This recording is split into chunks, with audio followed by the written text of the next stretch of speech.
Now that you're fully clued up with the idea of bending a string to achieve a higher pitch than the note that you begin fretting, you're in an excellent position to understand and try your hand at unison bends. This will be a very quick lesson because by now you already have a good grasp of what bends are.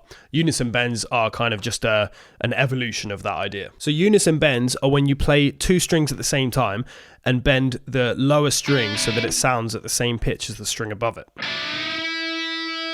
This is a very bluesy technique, but it's also commonly used all over rock and metal music too. For example, if I were to play a unison bend at the 10th fret of the B string, which is an A note, and the 12th fret of the G string, which is obviously a G, I could bend the G up 2 semitones to the A, meaning both the G and B strings are sounding the same A note, like this.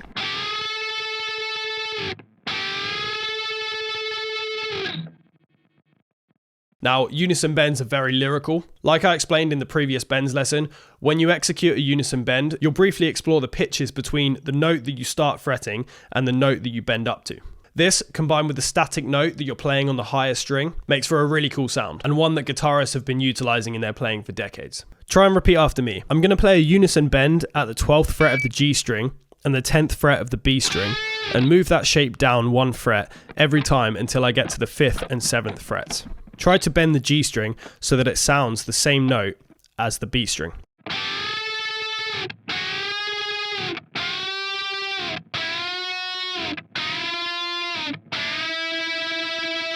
Unison bends are most commonly executed on the G and B strings or the B and high E strings, although obviously they can be played anywhere else too, just so long as you're bending the lower string up so that it achieves the same pitch as the higher string that you're playing. Another common shape you should get used to is when playing the B and high E strings, you'll most often bend up 2 semitones again. Here though, you'll fret 3 frets higher on the B string than the E string, like this. And there you have it. Now you've got a grasp on bends, vibrato, and even unison bends. You're well on your way to being able to solo proficiently on guitar.